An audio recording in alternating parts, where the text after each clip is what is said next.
There's a lot of body language advice out there, but studies show that even law enforcement officers barely outperform chance when detecting deception through nonverbal cues alone. Researchers have found that without baseline context, even trained personnel only score marginally above guessing when spotting lies by watching gestures.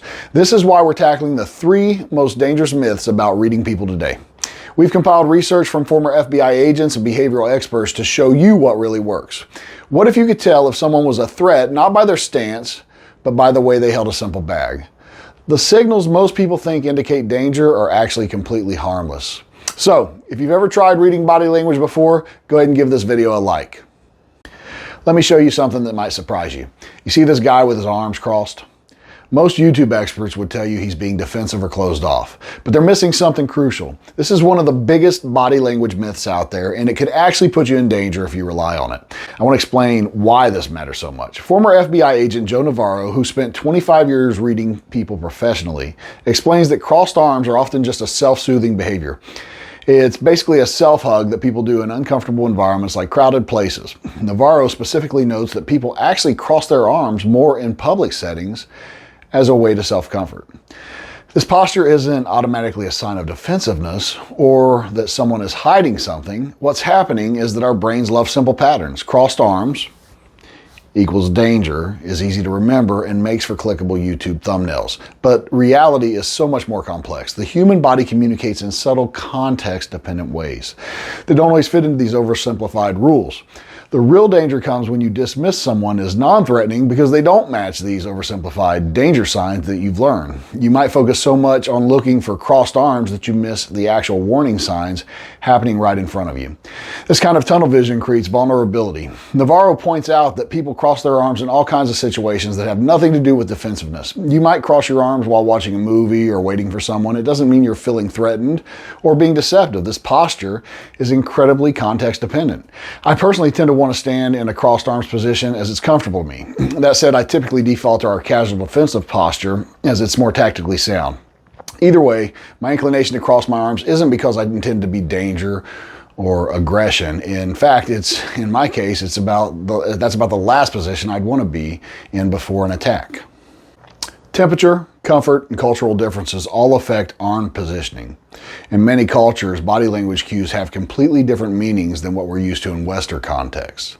So, what should you actually look for instead of crossed arms? This is where it gets interesting. Instead of worrying about crossed arms, pay attention to what the hands are actually doing. According to FBI training materials, specific hand positions should trigger your internal alarm. Look for hands that are hidden or clenched into fists. These are real warning signs FBI agents are trained to spot. Hidden hands are particularly concerning because they could conceal a weapon. When someone keeps their hands out of view, whether it's behind their back, under a table, or in their pockets, it limits your ability to see what they're doing. This creates a tactical disadvantage if they suddenly decide to attack. I was once attacked in a restroom in a Nashville establishment by some little gangbangers. As they walked into the restroom, I scanned their hands and immediately noticed that the lead guy had his hands awkwardly kind of hid from view. This gave me a slight benefit in mitigating the beer bottle attack that was about to come. Clenched fists are another legitimate warning sign. While someone might clench their fist for various reasons like stress or anger, it's fairly rare for someone to use their hands as a legitimate weapon without first making a fist. The transition from open hands to fist often happens just before an attack. This is why trained security professionals watch for this specific change. Now, next time you see someone with crossed arms, don't jump to conclusions. Instead, look at what their hands are actually doing. Are they relaxed, tense, hidden from view? These details tell you far more about potential threats than arm positioning alone. Remember that isolated behaviors rarely tell the whole story anyway. Someone might cross their arms simply because they're cold, uncomfortable, or it's just their natural resting position. Always consider the context and the person's overall behavior rather than focusing on single gestures. The goal isn't to label every person with crossed arms as safe either. The point is that body language exists on a spectrum, and meaningful threat assessment requires looking at the clusters of behaviors together with the situation in hand. When you rely on oversimplified rules like crossed arms means defensiveness, you're gambling with your safety based on information that's simply not reliable. You probably heard that liars can't maintain eye contact, right?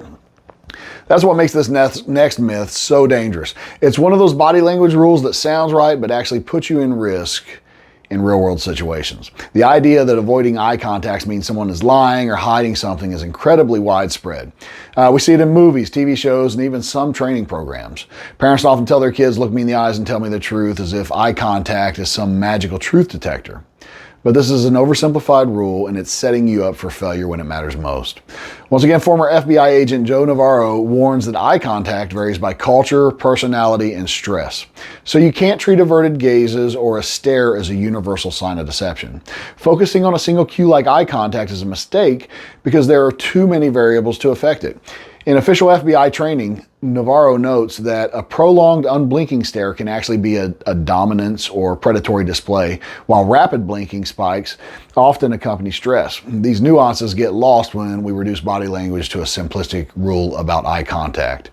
Many people with autism spectrum disorder may avoid eye contact during conversations. This doesn't mean that they're being deceptive, it's just how they're wired. Similarly, someone with social anxiety might struggle with eye contact in stressful situations or even when they're telling the absolute complete truth. Cultural differences also make this myth even more problematic. In many Asian cultures, direct eye contact with authority figures is considered disrespectful, the exact opposite of what Western body language experts claim. Now, imagine how many honest people might be wrongly judged as liars simply because their cultural norms around eye contact are different than ours. There are interviews with prison inmates who described how they would intentionally maintain strong eye contact during cons to appear trustworthy. One convicted fraudster explained how he would practice this technique knowing that his victims would interpret his unwavering gaze as a sign of honesty. It's a deliberate manipulation tactic. Now, many accounts exist where victims were completely fooled by someone maintaining strong eye contact while lying directly to their face. The victims later reported that they trusted the person specifically because they looked me right in the eye. This highlights how dangerous these oversimplified body language myths can be in real situations. Now, what's more dangerous is missing the real eye-based warning signs because you're fixated on this oversimplified rule. When you're scanning someone's face, looking only for averted eyes, you might actually miss the signs that actually matter. Instead of fixating on someone who maintains eye contact, pay attention to pupil dilation, blinking patterns, and most importantly, changes in normal behavior. Does someone who usually maintains good eye contact suddenly start looking away when discussing a specific topic? Or does someone who typically avoids eye contact suddenly stare intensely at you? These changes from baseline behavior tell you far more than applying a universal rule. Experts recommend establishing a baseline first by observing someone's typical blink rate and eye contact patterns, then noting any sudden deviations from this baseline when sensitive topics arise. So when assessing someone's truthfulness, look for clusters of inconsistent behavior. When someone's eyes, words, and body all tell different stories, that's when your alarm bell should ring. Now, let's move on to perhaps the most misunderstood body language myth of all, one that even trained professionals get wrong when they haven't received proper training. Here's where most YouTube body language videos completely miss the mark. They show you isolated clips without any context about a person's normal behavior. You'll see a celebrity interview clip where someone touches their face and the host declares they're definitely lying. But this approach ignores something crucial that security professionals understand.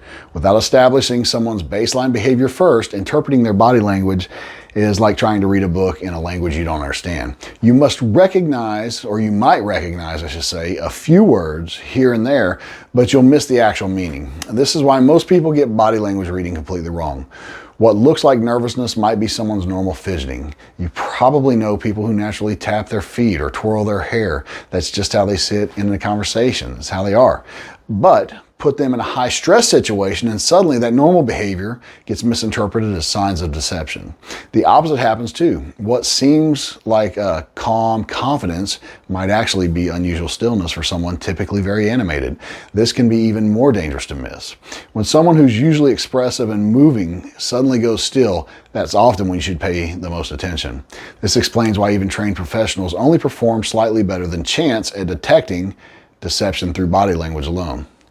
When researchers test people's ability to spot lies based on body language without baseline information, the results are barely better than flipping a coin. Even law enforcement officers and security personnel only improve slightly without proper baseline training. That's why proper training emphasizes that it's deviations from someone's normal behavior that matter the most, not the behavior itself. A normal talkative person who suddenly goes quiet or usually still, who starts fidgeting, these changes tell you far more than any universal tell. As Joe Navarro explains, we assess what a person is transmitting in relation to any stimuli by comparing that to their usual behavior. It's this contrast that matters the most, not the absolute behavior. Think about people you know well. You can tell when they're upset or hiding something because their behavior shifts from what you're used to seeing. This is the baseline reading in action, and it's much more reliable than looking for some universal lying pose that simply doesn't exist. Studies consistently show that when people try to detect deception without baseline context, they perform at chance levels. Professional training focuses on establishing normal patterns of posture, pacing, and gesture clusters before making any assessments about what behaviors might indicate stress or deception.